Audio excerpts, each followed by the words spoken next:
Hi అండి, welcome to Winnie చేతి వంట.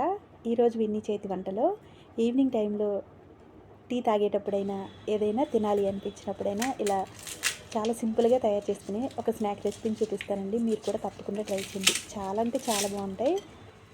టీ తాగేటప్పుడు తిన్నా భలే ఉంటుందండి. మరి మీరు కూడా ఇంట్లో తప్పకుండా ట్రై చేస్తారని వీడియో పోస్ట్ చేశాను. ఫస్ట్ టైం వీడియో చూస్తున్న వాళ్ళైతే మా ఛానల్ని సబ్స్క్రైబ్ చేసుకోండి.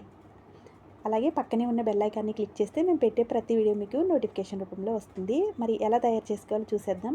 ముందుగా ఒక ప్లేట్ని తీసుకుని దానిలోకి 1 కప్పు మైదా పిండిని వేసుకోవాలి. అలాగే 1 టేబుల్ స్పూన్ వామును కూడా వేసుకోండి. వాము వేయటం వల్ల డైజెషన్కి చాలా మంచిది. తర్వాత రుచికి సరిపడా సాల్ట్ వేసుకుని ఒక 3 టేబుల్ స్పూన్ల వరకు నూనె వేసుకోండి.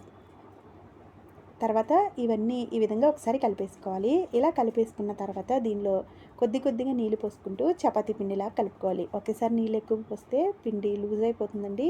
కాబట్టి కొద్దిగా పోసుకుని ఈ విధంగా పిండిని కలుపుకోవాలి. ఇలా కలిపేసుకుని పక్కన పెట్టుకోవాలి. ఈ పిండి ఆరిపోకుండా ఒక చిన్న గిన్నె మూత పెట్టేసుకుని పక్కన పెట్టేసుకుంటే పిండి అయితే ఆరిపోకుండా ఉంటుంది.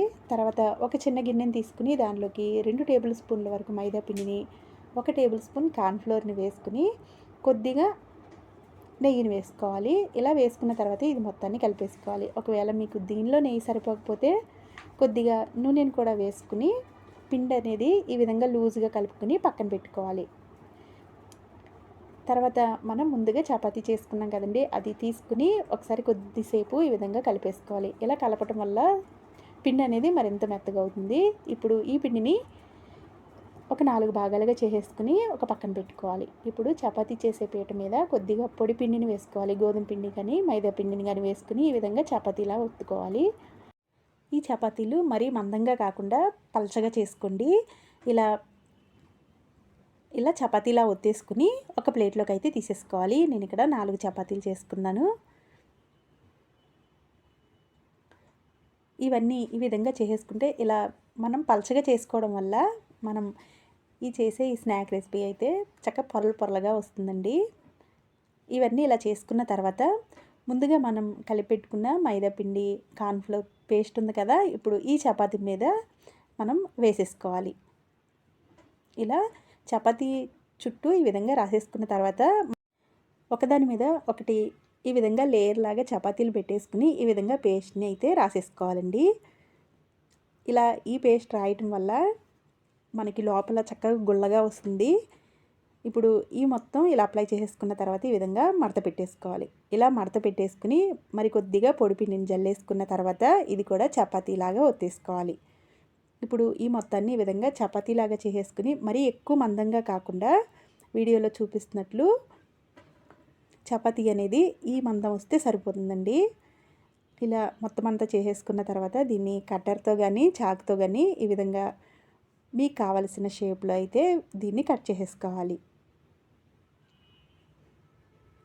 ఇలా మొత్తం అన్ని కట్ చేసేసుకుని పక్కన పెట్టేసుకోవాలి. వీడియోలో చూపిస్తున్నట్లు ఎంత మందం వస్తే సరిపోతుందండి. ఇప్పుడు డీప్ ఫ్రైకి సరిపడా ఆయిల్ వేడైన తర్వాత మనం కట్ చేసి పెట్టుకున్న వీటిని అయితే ఒక్కొక్కటిగా వేసేసుకోవాలి.